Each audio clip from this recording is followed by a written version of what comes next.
हड्डियों की प्रॉब्लम्स बढ़ रही हैं। उसका कारण है आज हम लोग बाहर बहुत कम निकलते हैं, सनलाइट का एक्सपोज़र बहुत कम हो गया है। लोग ज़्यादातर अपने आज एयर कंडीशंस ऑफ़िसेज़ हैं लोगों के, एयर कंडीशन शॉप्स हैं, एयर कंडीशंस मॉल्स हैं, है ना? हम लोग आजकल मॉर्निंग वॉक भी करने नहीं जाते हैं, सनराइज़ के समय यूजुअली वॉक नहीं करते हैं, या तो अंधेरे में कर लेते हैं या शाम को फिर जिम में जाकर के एक्सरसाइज़ करते हैं। तो आज लोगों का एक्सपोज़र सन से बहुत, क्योंकि विटामिन डी का एक ही सोर्स है। हुँ, हड्डियों की डेवलपमेंट के लिए, हड्डियों की स्ट्रेंथ के लिए, हुँ, भले आप कितनी मर्ज़ी कैल्शियम की गोलियाँ खा लीजिए, हुँ, कितना मर्ज़ी कैल्शियम का सोर्स यूज़ कर लीजिए, किंतु कैल्शियम तभी हमारी हड्डियों में जाएगा जब विटामिन डी होगा। जी, अगर विटामिन डी का लेवल आपके शरीर में कम है, तो वो फिर आपकी हड्डियों में कैल्शियम नहीं जा सकता है। हुँ, आज दोनों ही समस्या हैं, विटामिन डी भी नहीं मिल रहा है इंसानों को, और दूसरा कैल्शियम भी नहीं मिल रहा है। जी।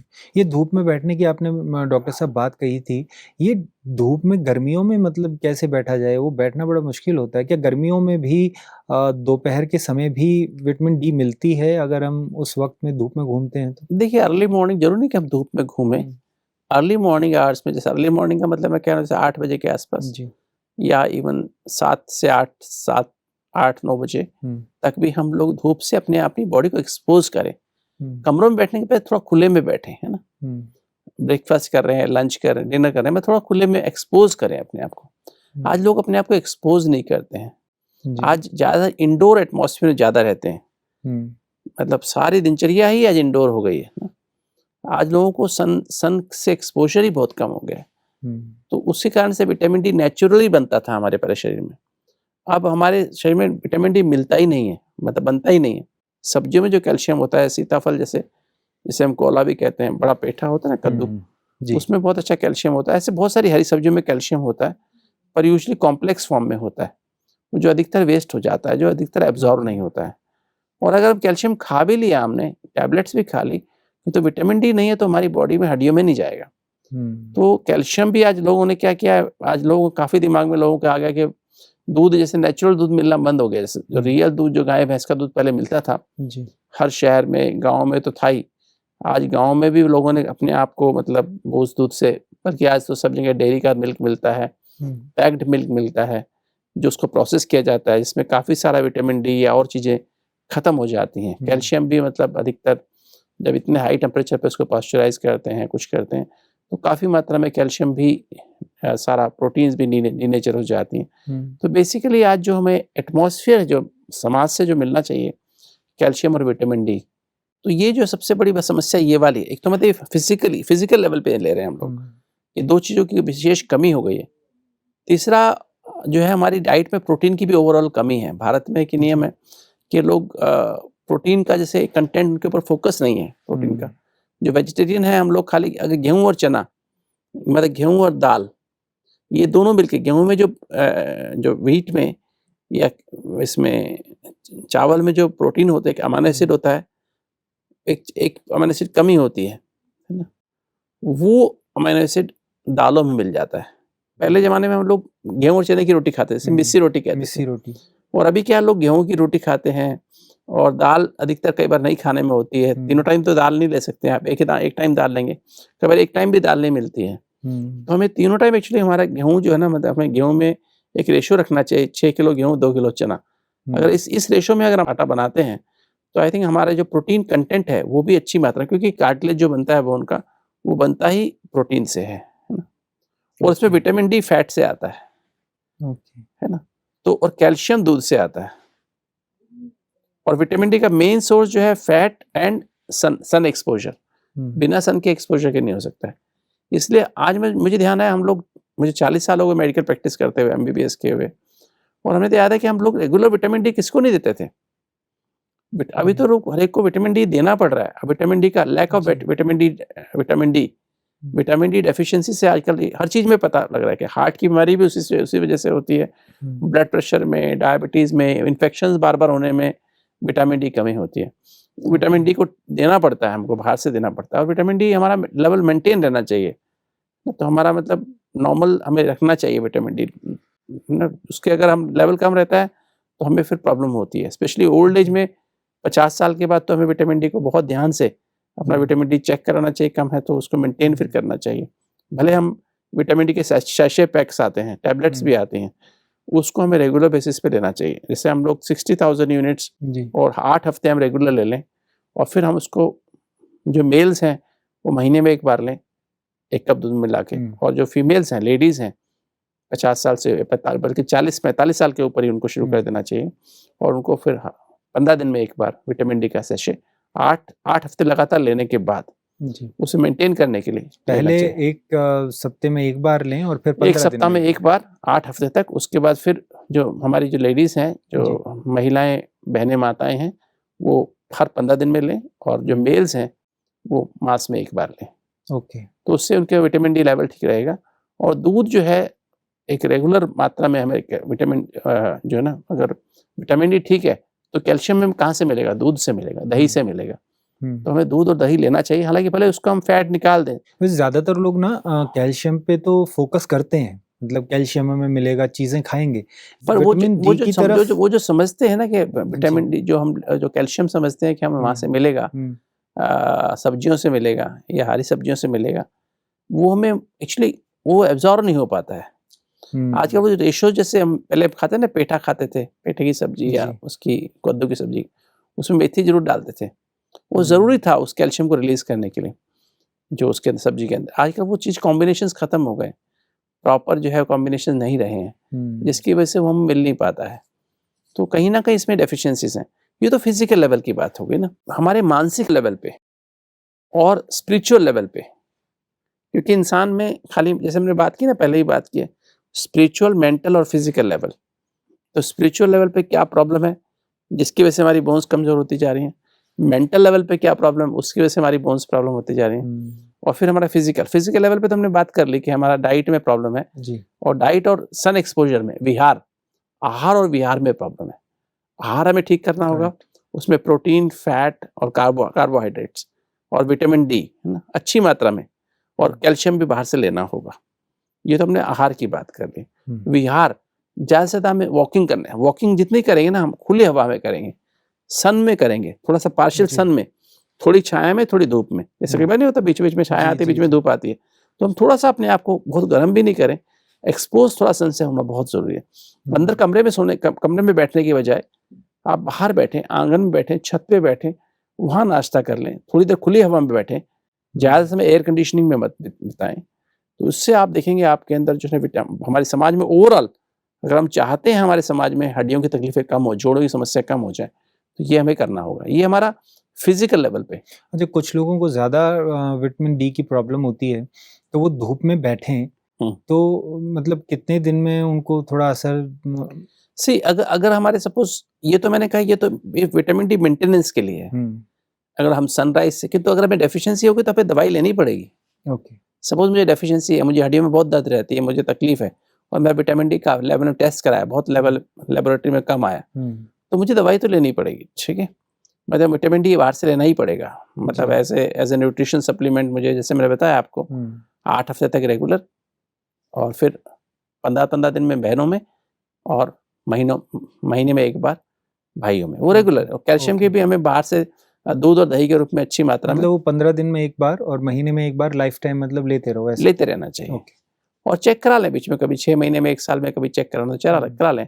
Otherwise if you don't have any, कोई प्रॉब्लम नहीं है तो आप कंटिन्यू करें। तो एक तो ये समस्या जैसे हमारी, हम इसको प्रिवेंट कर सकते हैं फिज़िकल लेवल पे। कि तो एक स्पिरिचुअल लेवल की बात है। आज क्योंकि हम आत्मा है ना, हम इस पे बात करते आ रहे हैं, ह्यूमन बीइंग है ना, we are being spiritual being with the physical body. Dead body में बोन्स और जॉइंट्स तो हैं, कि तो उसमें दर्द नहीं होता है, तकलीफ महसूस नहीं होती। महसूस करने वाले कौन? आत्मा, बीइंग, स्पिरिचुअल बीइंग जो है। और आत्मा के पास ऐसी क्या एनर्जी जिससे शरीर चलता है? क्योंकि आत्मा कैसे चला रही है? आत्मा है तो 7 एनर्जी, उससे शरीर चल रहा है, उससे हमारी सारा कुछ, हार्ट भी चल रहा है, लंग्स भी चल रहे हैं, आंखों में देख पा रहे हैं, उसी कारण सुन पा रहे हैं, खा पा रहे हैं, बोल पा रहे हैं, खाना पेट में पच रहा है, वो सब आत्मा की एनर्जी के कारण चल रहा है। तो हड्डियों में कौन सी एनर्जी, जोड़ों में कौन सी एनर्जी चाहिए? तो एक्चुअली क्या है, जैसे हमने बात करते आ रहे हैं, ज्ञान, सत्य की समझ, अंडरस्टैंडिंग ऑफ द ट्रूथ, पवित्रता, शांति, सत्य प्यार, ट्रू लव, अतीन्द्रिय सुख, आनंद, और फिर जो 8 शक्तियां जो है ना, जी। ये 8 शक्तियाँ बहुत ज़रूरी हैं हमारे हड्डियों को और जोड़ों को, जॉइंट्स को और मसल्स को, इनकी मेंटेनेंस के लिए। हुँ, आत्मा 8 शक्तियों से हड्डियों को, जॉइंट्स को और मसल्स, मांसपेशियाँ, लिगामेंट्स को नरिश करती है। ओके। ये शक्तियाँ हाँ, मतलब 7 एनर्जीज़ तो आपने बताया था। तो 7 एनर्जीज़ और ये शक्तियाँ मतलब शक्तियाँ कैसे हमारी बॉडी में आएँगी? उनका क्या 7 एनर्जीज़ के बारे में बताया कि मेडिटेशन जब हम करेंगे, सोल कॉन्शियस होंगे और ट्रुथ के साथ जुड़ेंगे तो 7 एनर्जीज़ आती हैं। तो ये शक्तियाँ कैसे सी बेसिकली जैसे मेडिटेशन मैंने बताया था, what is meditation? Meditation nothing but connection with the truth, है ना? जी। मतलब you have to be connected with the truth, मतलब आपको अंदर से पहले तो इ इसको सत्य क्या है वो समझना पड़ेगा। हुँ, फिर सत्य की अवेयरनेस में रहना पड़ेगा, अवेयरनेस ऑफ द ट्रुथ। फिर रियलाइज़ करेंगे हम, हुँ, ट्रुथ को हम बार-बार रियलाइज़ करते हैं, है ना? चलते-फिरते, जी। उठते-बैठते रियलाइज़ करते हैं और फिर हमें एक्सपीरियंस होने लगता है। एक्सपीरियंस क्या होने लगता है? जब हम सत्य को रियलाइज़ करते हैं, मैं कौन हूँ? मैं बीइंग हूँ। आप कौन हैं? बीइंग है। मेरे पति कौन है? बीइंग है। मेरी पत्नी कौन है? बीइंग है। मेरा बेटा क्या है? बीइंग है। वो भी एनर्जी है। वो एक ट्विंकल ट्विंकल लिटिल स्टार है ना? जी, शाइनिंग स्टार है, वो भी जी। शाइनिंग स्टार है, वो भी शाइनिंग स्टार है, वो भी शाइनिंग स्टार है। हम सब शाइनिंग स्टार, एक परमात्मा जो एवर शाइनिंग स्टार है उसकी संतान है। वो हुँ, पावर हाउस 7 एनर्जी का। तो जब हम ऐसे बार-बार अभ्यास करते हैं, एबीसीडी या एपीसीडी का अभ्यास करते हैं, चलते-फिरते, उठते-बैठते अभ्यास करते जाते हैं, तो हमारे अंदर क्या है तब जिस जितना सत्य का अभ्यास करें हमारे अंदर पवित्रता आने लगती है। हुँ, मतलब देखिए जब जब सत्य को आपने रियलाइज़ कर लिया ना, तो ये सत्य को जो रियलाइज़ कर लिया इसको हम कहते हैं ज्ञान, सत्य की समझ। हुँ, जब आपने अपने सत्य को रियलाइज़ कर लिया और दूसरे के भी सत्य को रियलाइज़ कर लिया, हुँ, मैं आत्मा हूँ तो ये कौन है? ये कौन है? ये कौन है? इसको रियलाइज़ करके हम ऐसा व्यवहार करते हैं। हुँ, हम आत्मा समझ के व्यवहार करते हैं, देह समझ के व्यवहार नहीं करते हैं। रोल कॉन्शियस होके व्यवहार नहीं करते, ईगो में आके व्यवहार नहीं करते हैं। काम, करेक्ट। क्रोध, लोभ, मोह, अहंकार में आके व्यवहार नहीं करते हैं, हुँ, राइट? वाइसेस में आके व्यवहार नहीं करते हैं। हमारा जो व्यवहार है, जो हमने कहा ना व्यवहार, आहार और विहार 3 बातें। हमारा व्यवहार जब और आहार और विहार जब हम उस लेवल पे आत्मा को नरिश करने के लिए लेते हैं हुँ, और दूसरे को भी हम उसी लेवल पे लेते हैं, तो इसको हम पवित्रता कहते हैं। क्योंकि ये परमात्मा की डायरेक्शन है कि हुँ, बच्चे अपने सत्य में रहो और दूसरे के भी सत्य को अनुभव करो हुँ, कि तुम भी शाइनिंग स्टार हो, वो भी शाइनिंग स्टार है। डिफरेंट डिफरेंट हम रोल प्ले कर रहे हैं, कोई मेल का, कोई फीमेल का, कोई कोई डॉक्टर का, कोई इंजीनियर का, कोई वकील का, कोई माँ जी, का, कोई बाप का, कोई बच्चे का, कोई डिफरेंट रोल, कोई काम वाली का, कोई मतलब कोई नौकर-चाकर का, कोई ऑफिस में काम कर रहे हैं, कोई दोस्त का, कोई पड़ोसी का, अलग-अलग रोल प्ले हुँ, कर रहे हैं। But as a being we all are souls and souls. we are all pure, हुँ, है ना? We are all peaceful, we are all loveful, जी, we are all happy हुँ, as a soul, not as a body. As a role फिर हमारे अंदर वो है काम, क्रोध, लोभ, मोह, अहंकार है। हुँ, कि एज ए सोल जब हम अपने को आत्मा समझते हैं ऑटोमेटिक, जैसे आप पानी की झील के पास जाएंगे तो क्या होगा आपको ठंडी ठंडा। ठंडी हवा अपने आप लगती है। तो जैसे ही अपने को आत्मा समझते हैं आपके अंदर अजर अमर अविनाशी की फीलिंग आती हुँ, है ना? मैं अमर हूँ, ये जो सामने वाला ये भी अमर है, मेरा भी समाज में रोल है। मैं आत्मा इस शरीर के हुँ, द्वारा जो रोल प्ले कर जो भी रोल मेरा है, पिताजी का रोल है, बेटे का रोल है, भाई का रोल हुँ, है ना? जो भी रोल है, जो भी मैं समाज में डॉक्टर का रोल है, इंजीनियर का रोल है, बैरिस्टर का रोल है, व्हाटएवर रोल, हाउसवाइफ का रोल है।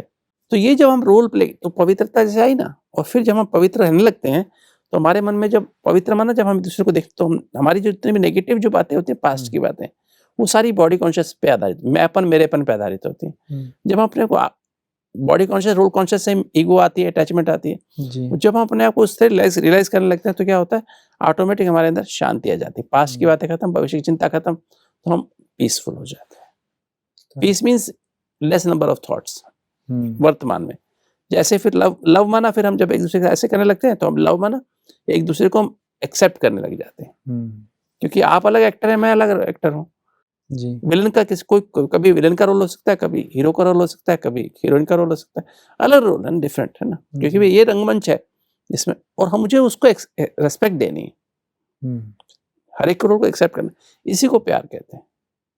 सच्चा प्यार ये है, मुझे आप हर रोल में पसंद है, तुम जो हो जैसे हो मेरे हो, मुझे स्वीकार है। जैसे माँ होती है ना अपने बच्चे को, तो इससे फिर जब आप सेटिस्फेक्शन आता है, संतुष्ट होते हैं एक दूसरे से आप, तो तब आपके अंदर, तब आप परमात्मा के नजदीक समान और समीप महसूस करते हैं, समान बन जाते हैं। परमात्मा सबको स्वीकार करता है, कुछ सोचता नहीं ज्यादा, ऐसा सोचता है, सबको स्वीकार करता है। तुम क्या परमात्मा के समान बन गए?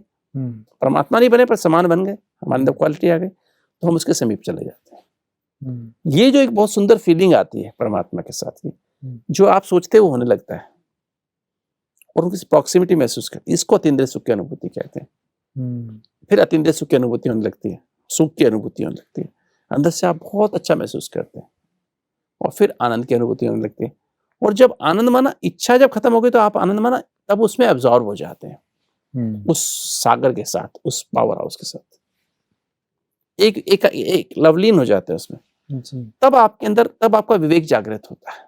नहीं तो आप अपनी गली में, जैसे कुएं में मेंढक होता है ना, कुएं के मेंढक के समान बस मैं राजा हूँ इस कुएं का, वही दुनिया है मेरी, वही मेरी दुनिया। तो आप जब बाहर निकलेंगे तो आप ऊपर जाके देख सकते हैं। तो ये जो शक्तियां हैं, ये पहली 4 शक्तियां, सत्य को परखने की शक्ति, विवेक, मेधा, यथार्थ निर्णय की शक्ति, 1 सेकंड में निर्णय कर लेना, और जो 1 सेकंड निर्णय करता है, बड़ी से बड़ी बात को छोटा कर सकता है, विस्तार को सार बना सकता है, पहाड़ जैसी बात को राई बना सकता है, और समेटने की शक्ति। फिर हम मन बुद्धि को जब हमने समेट करके, हम बिंदी आत्मा बन के परम धाम घर, जो हमारा असली घर है, जहां से हम आए हैं, सोल वर्ल्ड से, हम उसमें उस परमात्मा पावर हाउस से कनेक्ट हो सकते हैं, कंबाइंड हो सकते हैं, करंट आने लगती है। तो 4 शक्तियां जो है ना हमारी, ये जो 4 शक्तियां वो हमारे अंदर निहित हैं, है ना। हमारा जो ब्रेन है ना, सत्य को परखने की शक्ति क्या चाहिए उसके लिए, वो हमारे न्यूरॉन्स, हमारे जो 100 बिलियन न्यूरॉन्स हैं, उन सबको पूरा एनालाइज करती है वो सारी एनर्जी, वो सारी चीज को देखते भी हैं, सुनते भी हैं, बोलते भी, हर चीज को एनालाइज करके फिर सत्य को परखते हैं। पर न्यूरॉन जागृत होने चाहिए ना। मैंने बताया 90% न्यूरॉन तो सो जाते हैं, इनएक्टिव हो जाते हैं।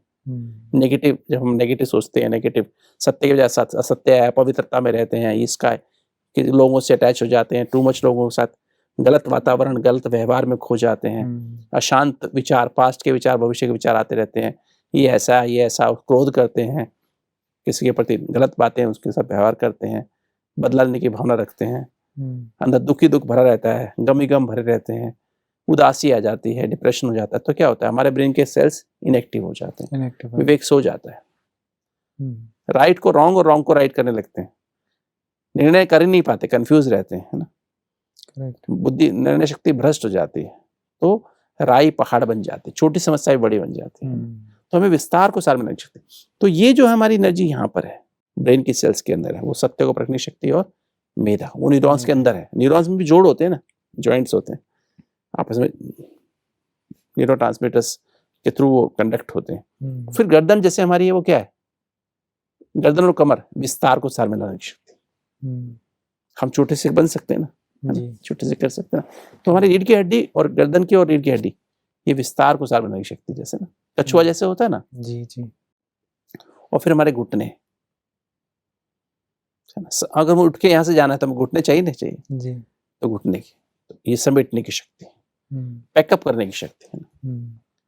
तो ये जो है हमारे जैसे 4 शक्तियां, इस जोड़ों का कनेक्शन है हमारा। इस तरह जैसे हमारी बहनें माताएं हैं, उनको रीढ़ की हड्डी बहुत खराब होती है। क्यों खराब होती है? बहुत सेंसिटिव होती हैं, हर बात, छोटी सी बात का भी पहाड़ बना लेती है, राई का पहाड़ बना लेती है ना। तो रीढ़ की हड्डी बहुत जल्दी खराब हो जाती है, मन बुद्धि को समेट नहीं पाती हैं, फैला के रखती है मन बुद्धि को, इसमें भी, इसमें भी रहती हैं, तो घुटने बहुत जल्दी खराब हो जाते हैं जी। गर्दन की, जैसे गर्दन में फ्लेक्सिबल नहीं है, जिद, स्टबर्न नेचर होती है कई लोगों की। गर्दन मतलब फ्लेक्सिबिलिटी ना,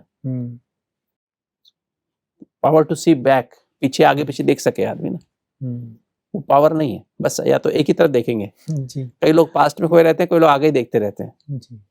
साइड में भी देखते नहीं ढंग से, है ना। तो वो मतलब हर जॉइंट हमारी कोई शक्ति को रिप्रेजेंट कर रहा है। करेक्ट। तो 8 शक्ति जो मतलब जो फिर जब उससे हम कनेक्ट हो जाते हैं तो हमारे 8 हमारे अंदर 7 एनर्जी आने लगती है। मतलब जितना हम ये एनर्जी को प्रैक्टिस करते हैं लाइफ में ना, हमारे अंदर शक्ति आने लगती है। ओके, ये गुणों एनर्जी को प्रैक्टिस करने, इन एनर्जीज को प्रैक्टिस लाइफ में प्रैक्टिकली करेंगे तो शक्तियाँ आपके, तो जॉइंट आपके मजबूत होने लगते हैं, शक्तियाँ अपने आप आ जाएंगी। शक्तियाँ आने लगती हैं। जी। डॉक्टर साहब, आज आपने बताया शक्तियों के बारे में कि शक्तियों का संबंध हमारे बॉडी से क्या है और कौन सी शक्ति किस बॉडी पार्ट पर असर करती है, और कौन सी शक्ति अगर हो, कौन सा पार्ट हमारा बॉडी का, कौन सा जोड़ और कौन सा हिस्सा जो है स्वस्थ हो सकता है, ठीक हो सकता है, बीमारी से मुक्त हो सकता है। डॉक्टर साहब, अभी हमारा वक्त हो गया है fit and fine tip of the day जानने का। आपकी तरफ से हमारे दर्शकों के लिए आज कौन सी फिट एंड फाइन टिप आप देना चाहेंगे? अगर आप अपनी सभी बोन्स को, जॉइंट्स को और मसल्स, लिगामेंट्स को मजबूत रखना चाहते हैं, शक्तिशाली रखना चाहते हैं, तो याद रखिए आत्मा के पास 8 शक्तियां हैं, जिससे आत्मा हर बोन को, हमारे शरीर में 206 हड्डियां हैं, वो सभी बोन्स को नरिश इन 8 शक्तियों से करती हैं। हर जोड़ को 8 शक्तियां चाहिए और हर लिगामेंट को चाहिए, हर मसल को चाहिए, हर जॉइंट को चाहिए। तो इन 8 शक्तियों को अगर आप चाहते हैं कि आप इनमें भरपूर रहें, अर्थात जैसे परमात्मा को हम सर्वशक्तिमान कहते हैं, ऑलमाइटी अथॉरिटी कहते हैं, तो आपको भी मास्टर ऑलमाइटी अथॉरिटी बनना पड़ेगा, मास्टर सर्वशक्तिमान बनना पड़ेगा। और उसके लिए आप मेडिटेशन जब करेंगे, राजयोग मेडिटेशन करेंगे, तो आपके अंदर ऑटोमेटिक पहली 6 एनर्जी, ज्ञान, पवित्रता, शांति, सत्य, प्रेम, अतिंद्रिय सुख, आनंद की जितनी ज़्यादा अनुभूति करते जाएंगे, प्रैक्टिकल लाइफ में लाएंगे, तो 8 शक्तियाँ आपके प्रैक्टिकल लाइफ में आती जाएंगी। तो आप देखेंगे आपके जॉइंट्स में, आपकी हड्डियों में, लिगामेंट्स में ताकत आती जाएगी। उसके लिए प्रॉपर आहार जरूर खाना पड़ेगा, ऐसा नहीं आहार रॉ मटेरियल है, ये उसका सीमेंट है, ये उसके अंदर एनर्जी है जो आपके अंदर पावरफुल काम करेगी। तो आहार में अपने विटामिन डी ज़्यादा मात्रा में, प्रोटीन, फैट, इनका बैलेंस रखेंगे, कैल्शियम अच्छी मात्रा में लेंगे, फास्फोरस, मैग्नीशियम का भी चाहिए, एक्यूरेट अमाउंट में चाहिए, विहार, रेगुलर एक्सरसाइज करने की आवश्यकता है, अच्छी नींद करने की आवश्यकता है, अच्छा संग रखने की आवश्यकता है, और एडिक्शन फ्री, चाय कॉफ़ी से फ्री रहेंगे और कोल्ड ड्रिंक से फ्री रहेंगे। तो आप देखेंगे आपके सब जॉइंट्स, सब हड्डियां मजबूत हो जाएंगी और आप एक स्वस्थ और खुशनुमा जीवन व्यतीत कर सकेंगे। डॉक्टर साहब, आज की इस चर्चा के लिए और हमारे स्टूडियो में आने के लिए आपका बहुत बहुत धन्यवाद। तो आज डॉक्टर साहब ने बताया कि कैसे मेडिटेशन के द्वारा हम अपनी हड्डियों को, जोड़ों के दर्द को और तमाम हड्डियों से जुड़ी हुई, जोड़ों से जुड़ी हुई बीमारियों को ठीक कर सकते हैं। और तो मेडिटेशन को अपनी लाइफ में इम्प्लीमेंट करें, रोज़ मेडिटेशन करें, और मेडिटेशन का तरीका भी डॉक्टर साहब ने आपको बताया है। उस सर्वशक्तिवान से जब आप अपना संबंध जोड़ेंगे तो डेफिनेटली उसकी शक्तियाँ जो हैं आपके अंदर भी आएंगी और आपकी हर बीमारी को हील करेंगी, और आप भी शारीरिक रूप से और मानसिक रूप से शक्तिशाली महसूस करेंगे। देखेंगे आप अपने जीवन में क्या परिवर्तन आता है। तो मेडिटेशन करें और खुश रहें, दूसरों को भी खुश करें और अपने शरीर को भी स्वस्थ रखें। आज के लिए इतना ही। अब हम आपसे विदा चाहते हैं। धन्यवाद।